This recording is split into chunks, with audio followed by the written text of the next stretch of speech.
Olá, eu sou a Carla, vivo aqui em Burlington, no Canadá e também estou na TV Relacionamento. Happy New Year!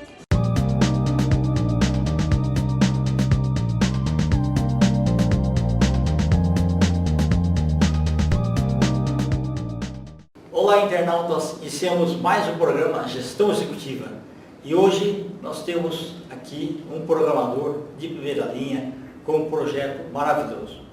Alexandre Jaza, muito obrigado pela tua presença aqui. Prazer meu. Perfeito. Alexandre, nós estamos vendo aí a sua camiseta sofisticada aí, tá? Eu queria que você vai explicar um pouquinho dela e do seu projeto, mas eu queria antes que você falasse para os internautas onde você nasceu, um pouquinho da sua trajetória profissional, o que faz, na realidade, um programador, né? E principalmente o seguinte, em que momento da sua vida, entre um montão de profissões que existem, de humanas, exatas, biológicas, tecnológicas, você foi escolher a área de tecnologia? Maravilha, então vamos lá. Eu sou Alexandre Jaza, de Oliveira Jaza, esse é o meu nome oficial. Perfeito. Artístico ou profissional para negócios, eu uso Alexandre Jaza, que são as duas primeiras partes do nome, e meu nome já começa com história, porque o meu avô era Alexandre Jaza.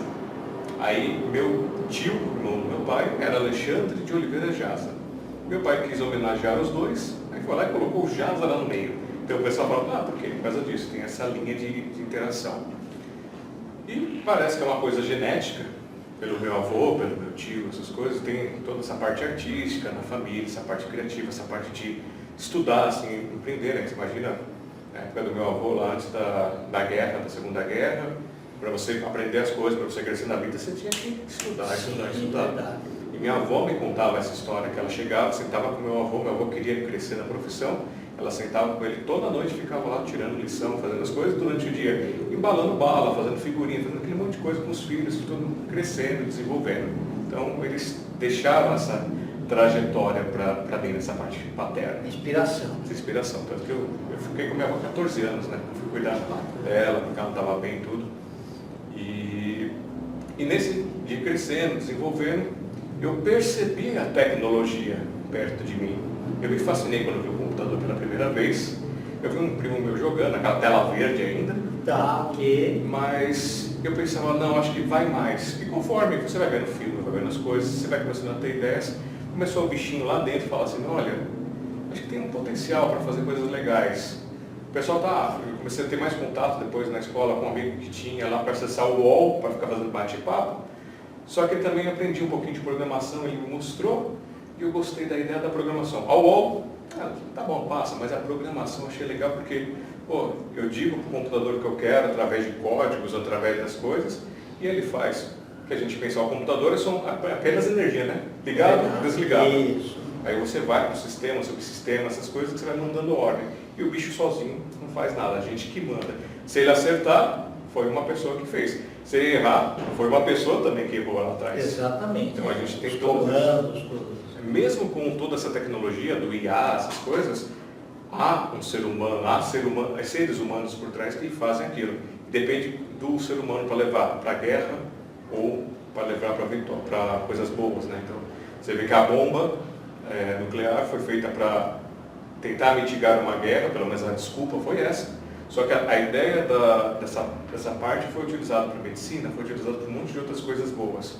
Então a gente tem essa capacidade. E esse monstrinho, já me mordendo ali naquele canto, eu queria aprender, mas não tinha verba, porque era caro. Ali final dos anos 90, começo dos anos 2000, um computador lá bem full recorde, a gente comparando hoje em dia. Se faz 10% do que faz um hoje. Pois é, era 3 mil, 4 mil reais, tipo, inacessível, né? Sim. Mesmo juntando, eu gostava de lavar carro, carpir, fazer outras coisas, e tinha um tio meu, que recentemente ele faleceu, que ele me forçava a estar sempre com ele para fazer tudo. Desde arrumar uma tomada, até pintar uma parede, fazer alguma coisa de reforma, então ele me mostrou que o mundo é muito mais que isso. E eu continuei nessa jornada, fui vendo a tecnologia desenvolver, e eu fui um dos primeiros que acreditou que tipo, vai rolar.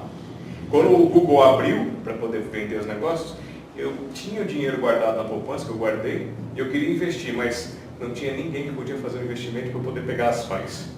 E alguns anos depois o negócio cresceu, né? E fui desenvolvendo, porém, consegui, esse tio e minha avó pagaram um curso para mim básico, então eu aprendi um pouquinho de designer, um pouquinho de contabilidade, um pouquinho de organização, marketing, essas coisas. Aqueles cursinhos que eram mais... Certo. Não tinha ainda uma faculdade definida também na época, então foi pegando esse mesclado, mas eu gostei disso, mas não tinha a tal da programação que eu queria. Então aí acabei tentando ir para o mercado de trabalho para procurar alguma coisa para fazer, mas sem experiência. Você tem que esperar passar o tal do negócio militar para você começar a procurar emprego. Sim. Então você fica complicado. Aí me arrumaram um emprego de office boy, eu trabalhei 3 anos aqui no centro, numa corretora, e ficava para cima e para baixo. Aí nesse tempo, como tinha muitos computadores, de vez em quando um dos chefes deixava sentar ali e dar uma lidinha em alguma coisa. Aí eu aproveitava, pegava a apostila, pegava as coisas. Ganhei um computador, um 486. Aí, que legal. Eu queimei 2 placas de 486, forçando ele ao máximo para poder tirar o melhor, para poder aprender as coisas. E ali eu já aprendi um HTML básico, uma coisa, uma programaçãozinha, mas foi. No meu 3º ano de office boy, eu saí, cansei dessa vida de office boy, que não tinha muito destino, e falei assim, vou tirar um mês para mim. Não fiz nada. Tirei um mês de nada. Chegou no 15º dia, eu não aguentava mais, não fazer nada. Mas, segurei. Aí peguei e falei assim, quer saber uma coisa? Eu vou falar com um amigo meu que fazia gráfica. E aí eu entrei, começando a vender material gráfico. Nessa de vender material gráfico, comecei a vender outras coisas, fui fazendo contatos profissionais, vai conversando com o pessoal, até que esse meu amigo teve uma depressão forte e não pôde mais atender essa parte de venda gráfica, nem de criação. E eu tinha um serviço grande de um artista para fazer. Tinha que fazer um Photoshop de umas fotos, fazer um pôster, essas coisas, que aconteceu uma semana depois. Interessante. Aí eu assim... Aí você já estava preparado até para fazer? Eu tinha um curso, mas eu nunca tinha aplicado. O que eu fiz? O pessoal falou assim, e agora, como a gente vai fazer? Porque já recebeu dinheiro, tem que pagar, o cara vai tomar todo mundo multa. Eu falei assim, eu fiz um curso lá atrás e eu tenho um computador, eu vou tentar fazer. Mas, cara, como é que você consegue? Eu entrei, assim, peguei as apostilas, peguei as coisas, trabalhei, levei. A mãe do artista adorou, o produtor, todo mundo adorou o trabalho final. Falei, beleza, entrei na área. E aí eu parei de ir para a rua para ser vendedor, para me tornar um designer gráfico. Só que o bichinho não era designer gráfico, eu não queria. E esse meu amigo foi ficando doente, foi passando o cliente dele, ele fazia também web, essas coisas, ele foi entregando. Comecei com uma parte de hospedagem para sites. Sim. E aí isso já foi uma porta, porque agora tinha onde testar, onde fazer as coisas, tinha tempo. E comecei a pegar apostilas, pegar coisas, comprei livros, tenho vários livros para aprender. E ali foi a ideia da programação, comecei com PHP, depois com JavaScript, CSS, todas essas coisas.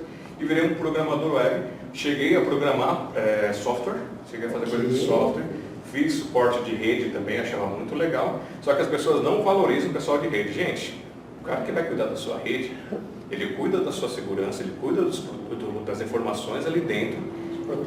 Todos os protocolos, todas as coisas. Ele, o profissional ali de TI, tem vários níveis na verdade, né? E ele vai gerenciar essas coisas. Então você tem que entender que vale a pena. Ele estuda muito tempo para poder trazer as soluções para você. E eu senti isso na pele, porque eu fiz redes, fiz essas coisas. Só que eu fui começando a delegar para as pessoas que gostavam mais disso. O meu negócio era estar naquela telinha cheia de códigos. Saber planejar, né? E aí você começou a pensar no mundo dos aplicativos, né? Então, eu já imaginava, eu tentei fazer naquela época que ainda era o Warp, a versão Warp de celular, eu fiz uma versão de sites, essas coisas, mas não ficou muito legal. As pessoas demoraram muitos anos, os empresários demoraram muitos anos para entender a seriedade da internet, para entender que eles tinham que estar presentes com seus sites, com suas coisas. No começo eles achavam que era um modismo que ia passar logo. Todo mundo achou isso. Aí os que entraram ficavam meio assim, aí o pessoal não queria entender negócio de gerenciar, aí a gente acaba tendo esses conflitos. E eu comecei a estudar, fui melhorando. Hoje já são mais de 12 anos como desenvolvedor web. Que legal. Também sou editor de livros, então trabalho nessa parte, eu faço essa parte de gerenciamento, mas eu estava até 3 meses atrás eu atendia só algumas entidades culturais que pediam para fazer edição de livro. Porque por causa do meu pai eu comecei a fazer isso. Só que agora eu consegui uma oportunidade financeira, técnica, que é o que eu buscava, para que os autores possam vir com o seu trabalho editorial ou contratar o nosso trabalho editorial para isso. Só que a parte de impressão ele não precisa se preocupar porque a gente consegue vender por demanda. por Que unidade. legal.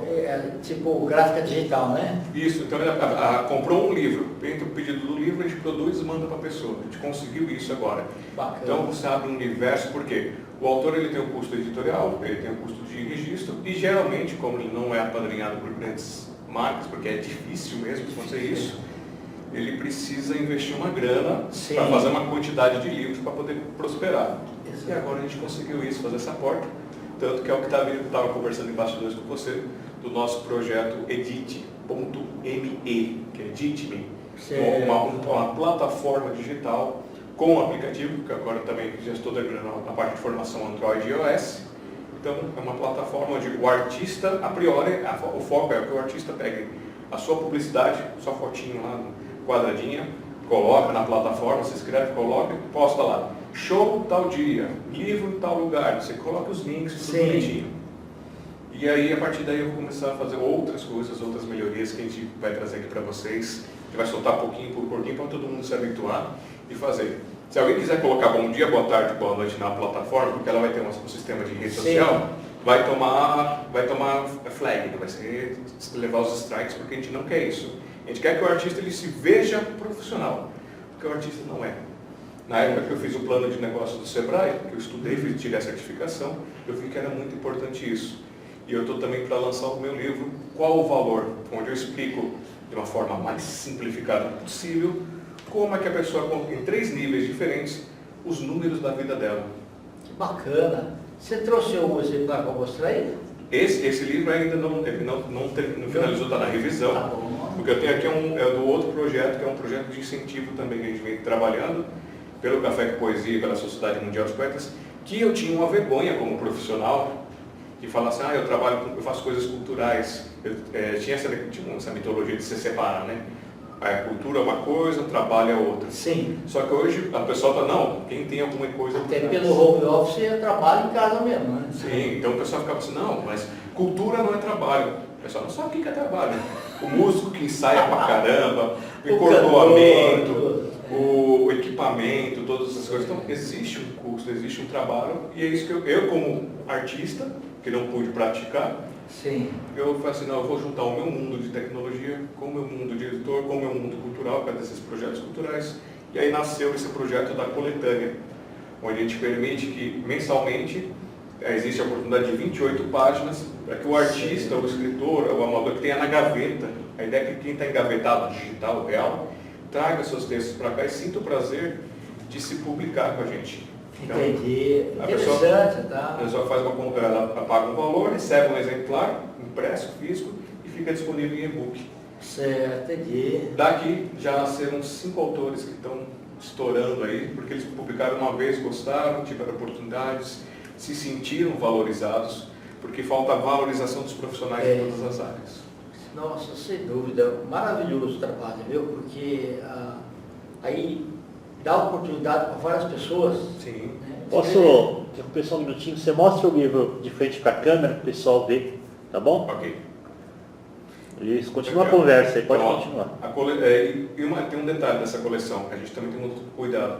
São 12 volumes, que a intenção é que saiam por mês. Antes da pandemia estava saindo por mês tranquilamente, porque a pandemia bagunçou todo mundo financeiramente, então voltamos agora saiu 8, acabou de sair o 8, vai chegar amanhã para mim. Que legal. E cada volume tem uma capa, um tema diferente para você diferenciar, e aí você tem um título que é para contar uma história, que as pessoas contam a história. Aqui no caso são os corações poéticos. Interessante, interessante. Tá? Basicamente isso daí. E onde que vem toda essa inspiração? Meu pai, minha família, essa parte do meu avô, do meu tio, tudo. E meu pai que ele sempre trabalhou nessa parte de empresa, né? Ele fazia algumas coisas de joias sempre preciosas, trabalhava nessa área.